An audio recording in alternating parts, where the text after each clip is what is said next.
welcome to another video. Today I'm going to be talking you through how I use bias binding to finish a circular hem. Just like this, and thankfully I'm not flashing my knickers at you because of the way the camera's positioned. So I particularly like this finish because it allows me to do some hand sewing in front of the TV. I like the way that it looks. Depending on the bias binding that you use, this is a satin one, but you can use some of the stiffer ones, so it can give the hem an extra kick. And also I find with circle skirts, when you're hemming them, the circumference that you press up into the skirt is greater than the circumference that it gets pressed up to. If you do a narrow hem, it can work really well, but if you have to turn it and turn it again, you can end up with puckers. So I really enjoyed this method of finishing my hems on circle skirts because I think it looks beautiful and also I don't get any puckering. So let's get started.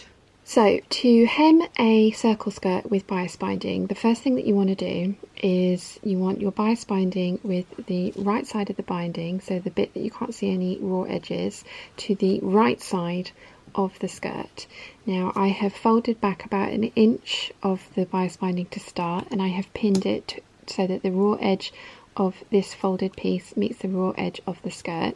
Personally, I only use one pin to get myself started. I then sit with the roll of bias binding in my lap and I reel out as much as I need as I'm going along.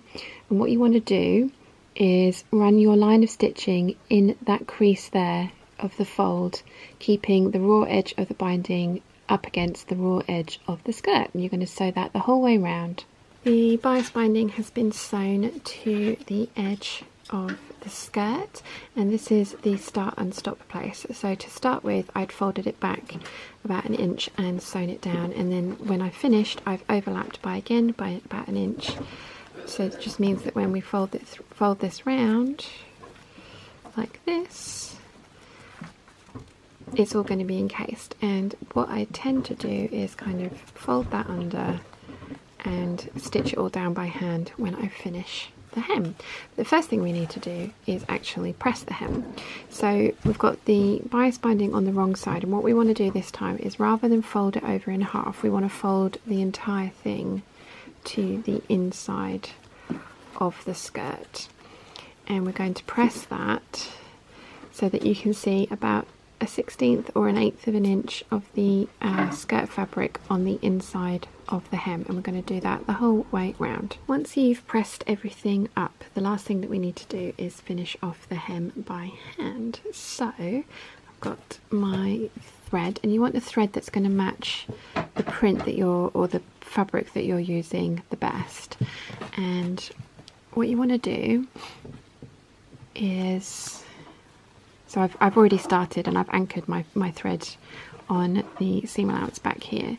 So what you want to do is take, with everything flat, take a small bite of the main fabric.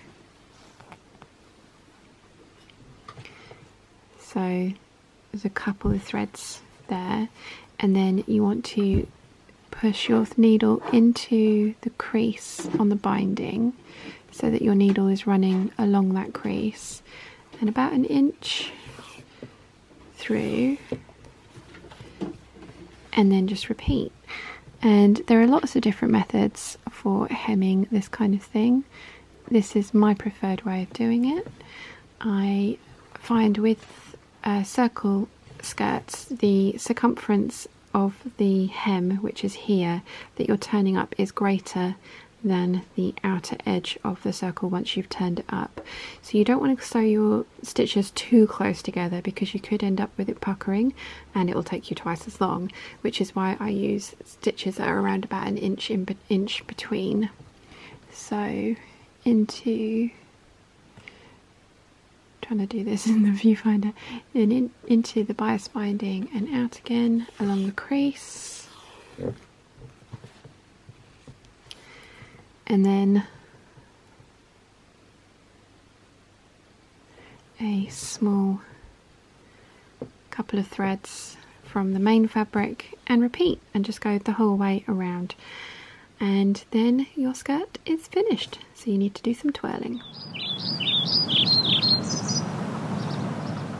If you have any questions at all, please let me know in the comments section down below and I'll do my best to answer them for you. I hope you've enjoyed today's video. If you have, please give it a thumbs up. If you haven't yet, please subscribe and I'll see you again very soon. Bye!